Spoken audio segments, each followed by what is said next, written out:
Game one of the gauntlet did not go the Mariners' way, losing 8-5 to the Texas Rangers. It was not a pretty game, but we did see what the Rangers really lack, and that is in their bullpen. Bryce Miller did not have a great start. Let's break down game one. We're going to try to do like a little short post-game show after every game the rest of the way, at least until the Mariners are out of the playoff hunt, because I guess why the heck not?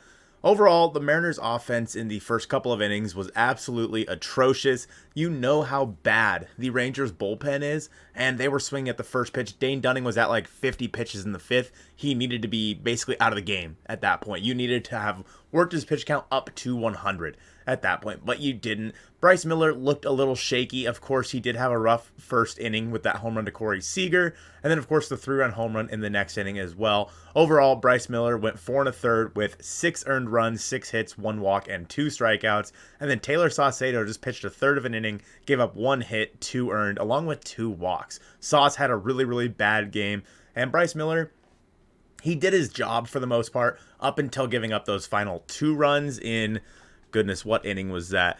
So he gave up a total of 4 runs in the fifth. 2 were to him, 2 were to Sauce.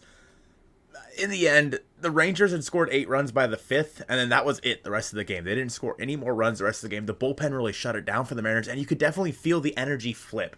Once the Mariners got into the bullpen against the Texas Rangers, you saw exactly why you can never count the Mariners out the rest of the season. Cal Raleigh hit a home run off of Dane Dunning, a 3-run shot, and then they went into the Texas Rangers bullpen, and from there, the Mariners put together 2 more runs. They had other chances as well, especially in the 9th inning against Aroldis Chapman, who was absolutely horrible. Julio just swung through some 100-mile-an-hour fastballs down the middle. Of course, Ty France almost, and I mean almost, got a hit to give the Mariners a few more runs in the 9th inning. Then Josh Young made a great play over there at third base.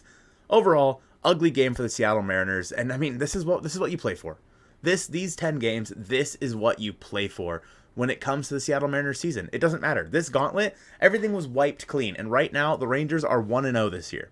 Rangers are 1-0, Mariners are 0-1. The Astros also lost, so now the Mariners and Astros are both trailing the Texas Rangers. The Mariners are a half game behind the Astros in the AL wildcard, and also the Blue Jays won. So realistically, you lost a game to the Rangers and you lost a game to the Blue Jays, but you didn't lose any ground to the Houston Astros. If you're playing for the wild card, that's great and all, but we all know the Mariners need to be shooting for the division right now, and they have the chance to do it. It's 1 game out of these 10, but every game that you lose hurts so bad.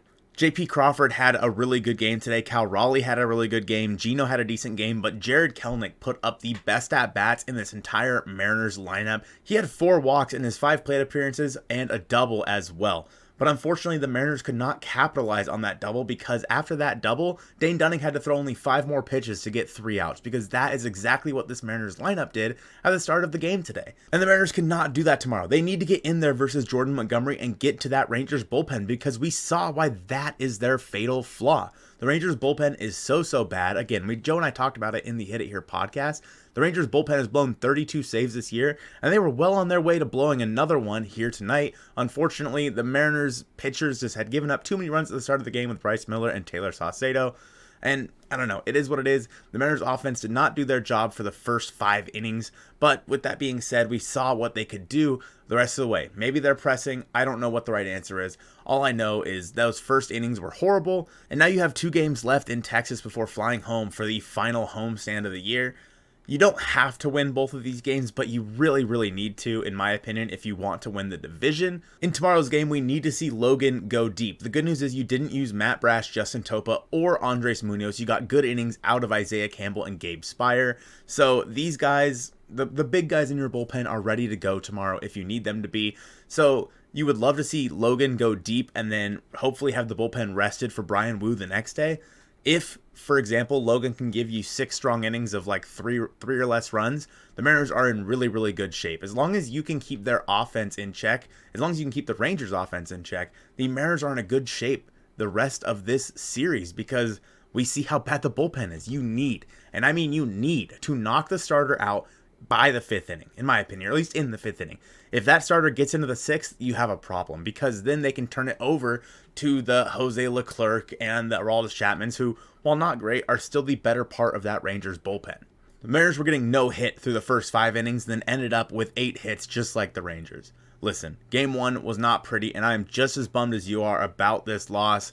It really does hurt my soul, but you definitely could see the cracks in the armor for the Texas Rangers. Unfortunately, the Mariners could not quite come through in game 1, but it does give me hope for the next 2 games. We'll have to wait and see what Logan can bring and what Brian Wu can bring, because the Mariners are only going to go as far as their pitching will take them. We'll just have to wait and see at 4 o'clock tomorrow afternoon, but until then, if you want to know the fatal flaws of the Astros and the Mariners, we have that video on the screen now. Check that one out. Appreciate you guys watching this post game of game 1 versus the Rangers, and go Mariners.